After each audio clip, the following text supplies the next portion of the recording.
Hello, this is my update for my personal interest course today.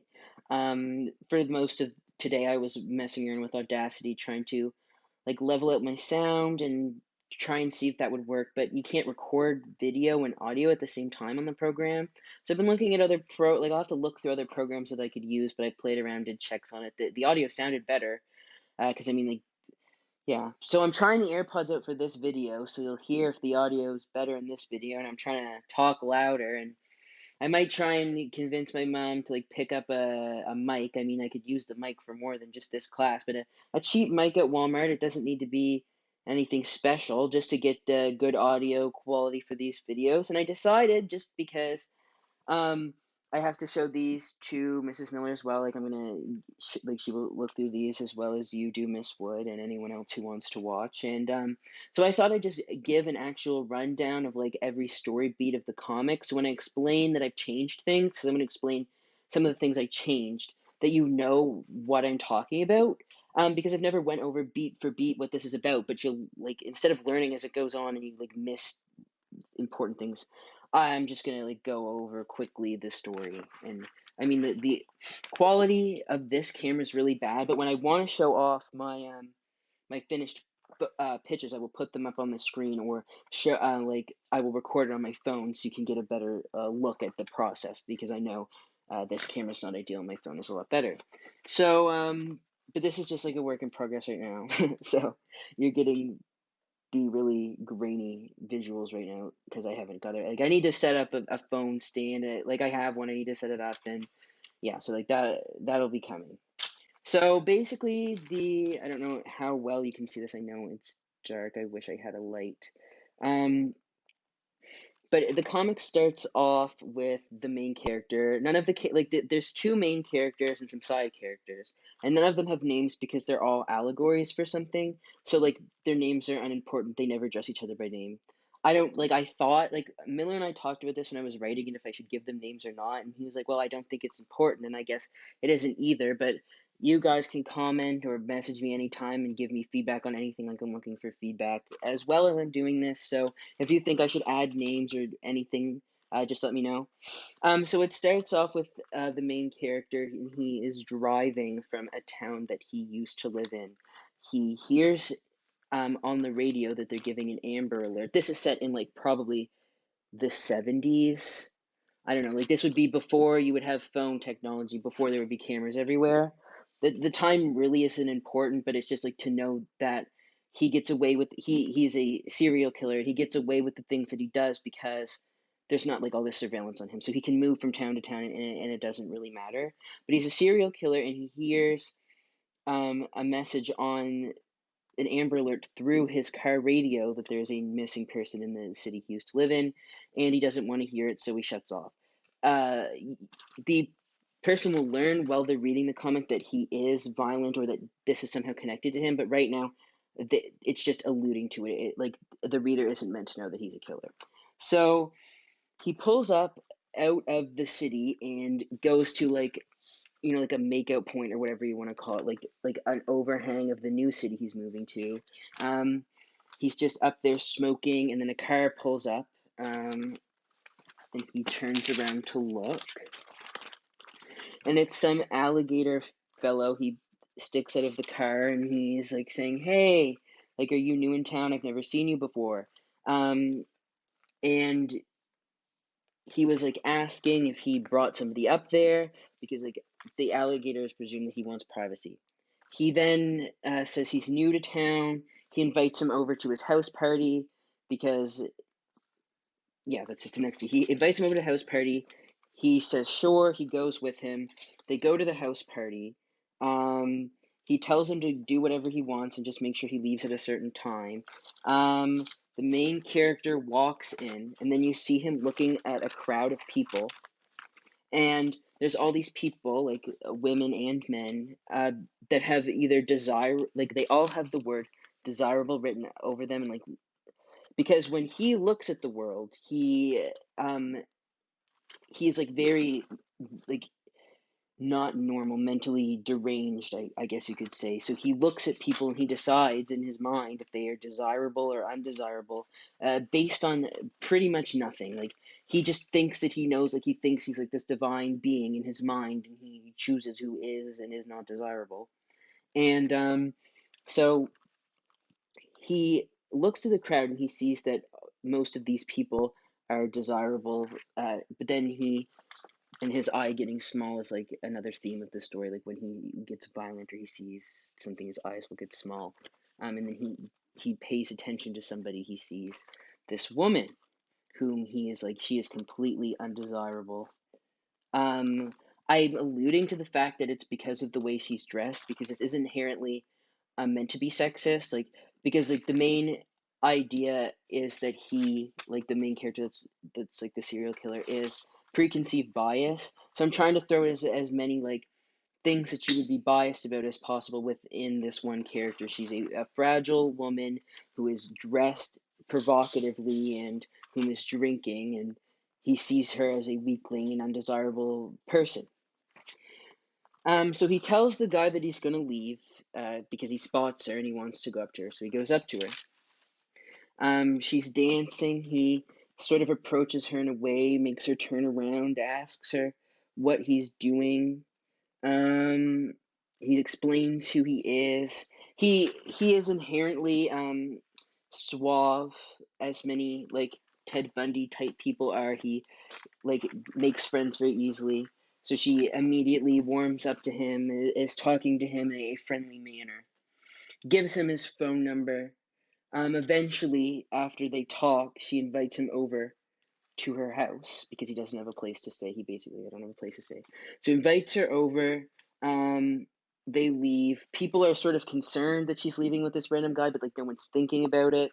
Um, he puts her name in his phone as undesirable, but makes sure she doesn't see it.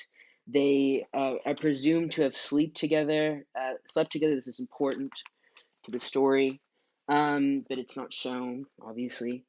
He gets up, lights a cigarette, and it looks like he's going to leave. She wakes up, she asks him if he's leaving, and he said, "No, I'm going to cook you breakfast." Again, like a showing of nice compassion, whatever, like that he's a good guy, which he can pull off, even though he's very much not. And like then he shows in the panel that he's looking at her with big eyes, like as if he's sympathetic to her. Then it goes through panels of them going through the relationship. They do get together. He doesn't act in that way. Like, he will kill someone after he makes a bond with them, which is like basically shown in this part. Like, he didn't just hook up with her to kill her, essentially. So in autumn, she's very happy, so excited to be talking to him. In winter, she's still smiling, but like they aren't touching and they're looking at each other. In spring, she's sort of frowning. She's also smoking. She's not like she's down out. And then in summer she's very sluggish, sad, like it just shows the development, while he stays completely the same. um so then they're both smoking, because like she's an undesirable person, so she will be showing these undesirable, like, he can tell to some extent that people are undesirable, but to him it is just random, like it means absolutely nothing. But she is smoking with him. They're talking, and then she said that, "I have to be honest with you, that she's pregnant." She is pregnant smoking. That is sort of like a little thing for people to pick up when they're reading. um this completely destroys him, because like this is completely unknown territory to him. He's like pregnant. He freaks out. His eyes get small. He has no idea. It then shows that a close up of her stomach, saying, "Is the like baby in here a desirable person or a non-desirable person?" Because he was only going to stay with her for so long before he would end up killing her, and now he has to wait whatever, 8, 7 months, 9 months, whatever, um, for her to give birth before he can plan an attack or kill her, because he does not know the product of what the child will be, desirable or undesirable. He can't know. So she gets angry at him because of his reaction, but she doesn't know this whole thing is going on. And he just says he doesn't know what to do, and then it shows him thinking about choking her which is like the first inkling to the people that like his whole intention is not very good. So then it shows her later with a baby bump, quite bigger than the one before because it's shown that she didn't look very pregnant in the last. She's pregnant. She's looking really down. She's like saying, can you comfort me? Because she like feels bad about her body. She feels bad about herself. She feels bad about her situation. And I forgot to mention an addendum I made was when they're walking together in this panel. When she gets to the summer, she's holding a newspaper, and and then she looks, and it's going to show up to her looking into the newspaper and putting it in her bag. Because in the newspaper at the top it says missing person, and it's just showing that she's like there's something going on there. Like, why is she keeping the paper? So then she's asking him to comfort her. He asks her just to talk to her sister. He doesn't want to talk to her. He throws garbage at her as she's sulking. Then he decides to come in and asks what it is, and like, what is it, babe? Trying to be comforting. She says she feels like she can't do this, and she feels like she is disgusting.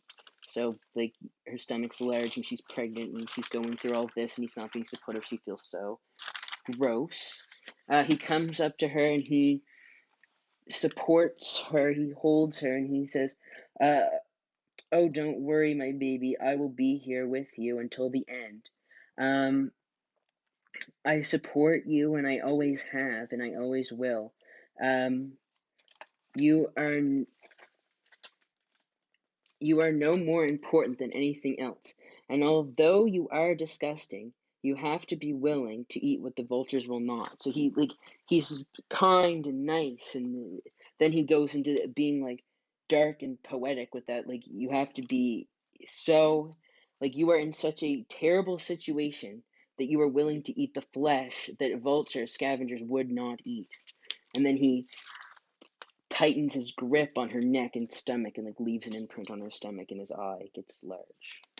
Um, it doesn't show her reaction to that, but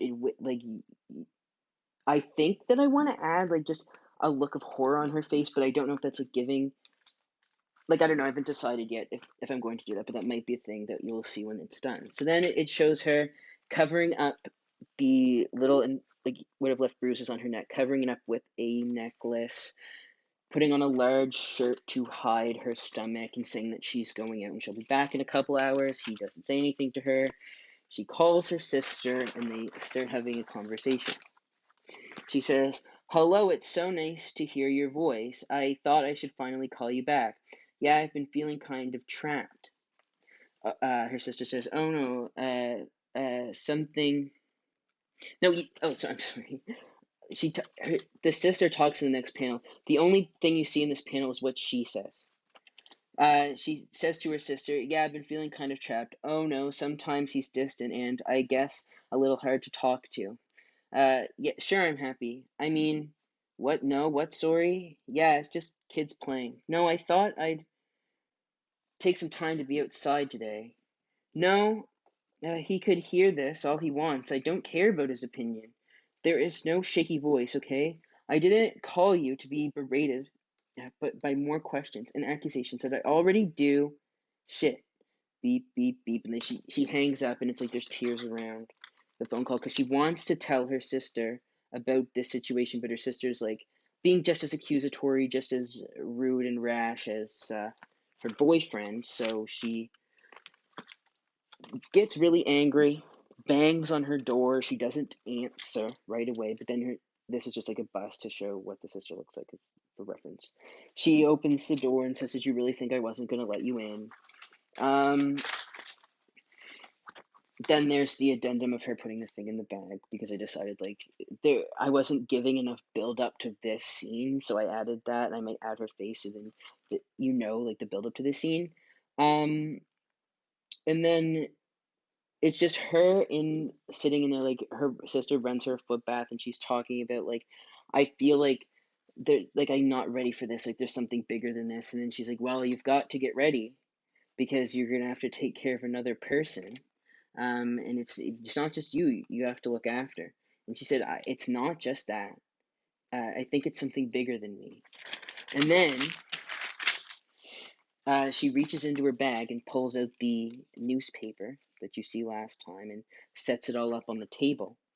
All of these photos, which again I didn't draw, because like I know exactly what I want them to look like because I have character model sheets inside of this book, and she's saying it went from this to this to this to this, and then it's to me, like trying to connect everything back, and then the rest of what's planned isn't in this duotang. It's not with me right now, so I won't have the visuals, but there's only a little bit of the comic left after this, so bear with me.